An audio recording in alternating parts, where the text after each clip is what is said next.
work when we were elected. So we came into office July 2015.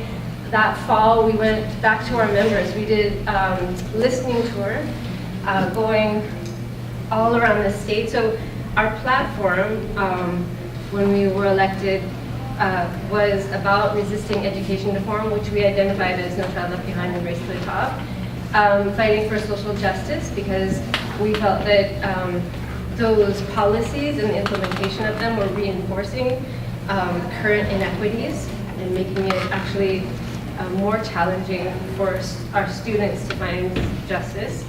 And that we would be an organizing union, so that our model was not that of a business union,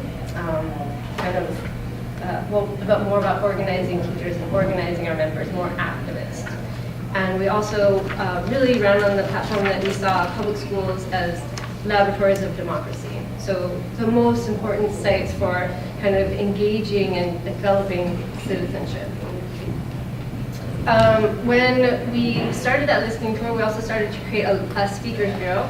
So the two teachers who are helping me today are also part of that speakers bureau. And this group of, I would say, 16 to 20 teachers, over the course of the fall, looking at that member feedback, so listening to our teachers and developing a thematic analysis of that feedback, and then following up with research, develop the report that you have in your hands. So that Schools Our Keiki Deserve report was developed and written by teachers completely, and it's the only one in the country, actually, of that nature. So, and it was done over breaks and on Saturdays, and so you're really looking at a work of love.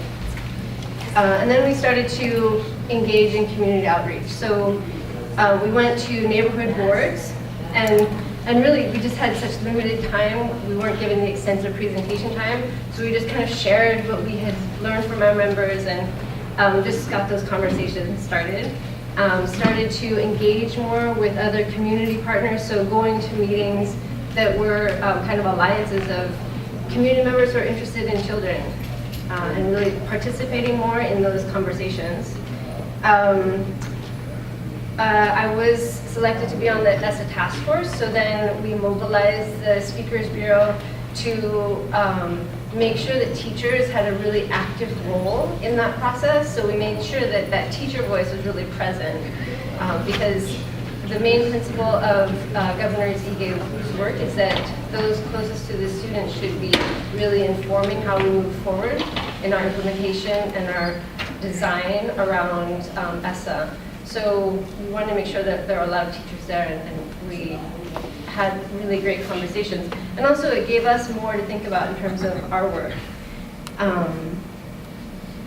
So we have some political choices, right? So I think that there's no natural and inevitable flow of what will happen as a result of ESSA. I think that stakeholders and our political leaders have to make some difficult choices. And we are in the midst of that, and I think that the past 10 months or so, 12 months, we've seen a lot of that conflict rise to the surface. And I think that now as we move forward, we are going to see more specific topics being addressed, right? So we really want to take a look today at 3 issues that we'd like to hear more from the community about their positions or their understanding or their desired direction around, well, first we'll talk about testing. One group will talk about testing. One group will talk about teacher evaluation, because that's also thrown wide open by ESSA. And we'll talk about vouchers. And this third topic only really came into play because we have a new administration. And I think that that is something that we really have to take seriously and decide as a state how we are going to respond to the new leadership. I mean, I think there are a variety of stances that our state can take with respect to that. And in education policy, it's going to be really important that we are clear about what we want, right? Because with the devolution of power under ESSA, although it's not complete, and although there are still what I would consider to be extremely problematic elements, including testing, we have space for action. So we, as a state, have to understand what our North Star is. And maybe our North Star isn't completely aligned with, or is not the same as Governor Edith's North Star. But I think that community, it's the most important for the community to be developing a consensus around those issues and that, desired outcome, that North Star. So what I'd like to do now, so basically I want to first go back and introduce the folks that are going to be facilitating. So I already introduced myself. Done. Kelly is a special education, fully self-contained. So I call it full inclusion preschool at Cal Elementary, and she's a communications director for the Speakers Bureau, and has been involved in the process the whole way. Tracy Monroe, likewise. She is at Dole Middle School, has been a social studies leader in the state for many, many years, and is part of the social studies work group, and is our community organizer for the Speakers Bureau. So what I'd like to do is I'd like to have group one, if we can, we're gonna break the chairs apart. It's, creative destruction. And then put them in a little circle. We don't have, this is not a huge, massive undertaking, so I think it'll be manageable. So we have group one somewhere in this area, group two in the back corner where Andy is in the back, and then group three right up here. So if you can go to the group that you're most interested in talking about, if you feel like you want to discuss more, testing will be group one, teacher evaluation will be back in the corner, group two, and then group three will be vouchers up here. I'm group two. The most challenging thing about our school is our students. But again, as a teacher trying to maneuver and coming from the outside, evaluations become such a negative thing. As a head coordinator, I'm trying to go into the classrooms, and there's just a lot of animosity that seems to be ingrained that I came into between the teachers and having others come into their classroom. Because again, I think that in the past, a lot of it has been as a stick instead of that collaborative, which you were describing, which probably did occur, but it's just not there now, and that's what's frustrating. Because I love feedback. I want to have my administration and the union and all of this that really has taken me. I'm still not comfortable with my school 7 years later because of the adversarial relationship between administration, between the union, and funny. I need to set up times to come in to see. I did walk to not see how she was teaching, but to see what was going on in the class. What the students learned. Because that was our responsibility as an administrator. Are they teaching what they should be teaching at the 9th grade level, the 10th grade level? How is that going with the teacher next door that's also teaching the same subject? So it wasn't a gotcha teacher kind of thing. And we used to dialogue with teachers. I didn't see that as it was coming down the new evaluation system. It was like, okay, we got to do walkthroughs, we got to see what they're not doing right, and all this kind of stuff. And it became an adversary kind of thing between teachers. In the past, and I think Roger knows that too, it wasn't a perfect system, but we sat with teachers, and we used to do it all the time. But, and I'd say, okay, Kelly, when do you want me to come into your class? And what do you want me to see? What lesson do you want to teach? And you know what? It was always understood it wasn't going to be a perfect lesson. Because you can't predict what the kids are going to do that day or how they're going to feel. But at least teachers were prepared. And I didn't expect my teachers to all of a sudden prepare a perfect lesson. I expected her to do just what she normally did. But when was a good time to come in? I'm not going to come in when you're giving a 10. I'm not going to come in when you're just introducing a lesson because, you might be having some problems. And it also depended on whether you were a brand new teacher or you were in the middle, experience. And what level were you teaching and the kinds of kids? Were you the new teacher that got stuck in the 9th grade that nobody wanted? Because that made a big difference on how you wanted. work with them here. But something got lost as we moved through the process. You know, it became opposite. Well, I was just gonna say, so I've only been in Hawaii 7 years. Teachers, you know, on the use of it, and she has come out and said it's being misused, and she's not allowing a lot of states, because I work with other states also when we get together. A lot of states are not being allowed to use her work because they misuse For kids, you know, we can't ever get their year back of schooling. And as a parent, I had a couple years where my daughter had horrific teachers, and I saw as it compounded through all of her years of schooling into college. So, you know, you come from both sides, and so I like evaluation, and I want to hold all of our teachers accountable. But again, it's how we do it and how the efficient, self-efficacious students, you know. I mean, because, you know, going back to what you said, I like accountability. I think it is a valuable resource to hold. She's shouting, defending herself. You have completely misused. These new evaluation systems are bogus. I've been randomly selected for particular criteria from my 72 elements that comprise my framework. You completely misunderstood that the 4 levels do not describe people. They're not them. They describe activities. And in somebody like your case, you're not going to engage in Danielson distinguished teaching all the time, or necessarily ever, due to the nature of...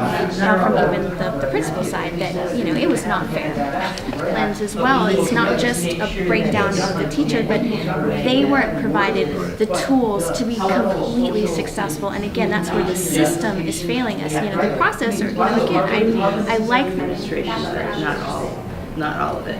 Anyway, that's what I hear. And the information you get back from the education is much more comprehensive. And that's part of the reason that they are scared, because they have to inform and educate everybody on what it all means. They don't want to just give you the information. You have the parents, a lot of parents are just looking at, I want whatever I think is going to be best for my child. And you have to look at that imbalance and compare it to, well, what is going to be best for our system, our state, and our children as a whole. Because what is the best for this child is to give as much resources as possible for this child, but is that fair to everyone else? We also have the highest number of, the highest percentage of kids in private schools. It's double. Yeah, so that's 17%. So I wonder too if that would be boys. It's important to emphasize in those discussions that we are this very difficult environment where we have the power to make some changes and to work with together. Trying to do what we've heard here in this conference. You know, we can have a great education system. We absolutely can, and we do have it in many areas and in many schools. It's just that we have to spread it around. We really do. Our partnerships, like with Kamehameha, have been very strong and very productive. I think maybe other states also wouldn't have that situation between the private and the public. And I'm wondering because... It's going to be very difficult because we get a lot of federal dollars as well, the state does, and how we handle the Department of Education, or how that, it's going to change.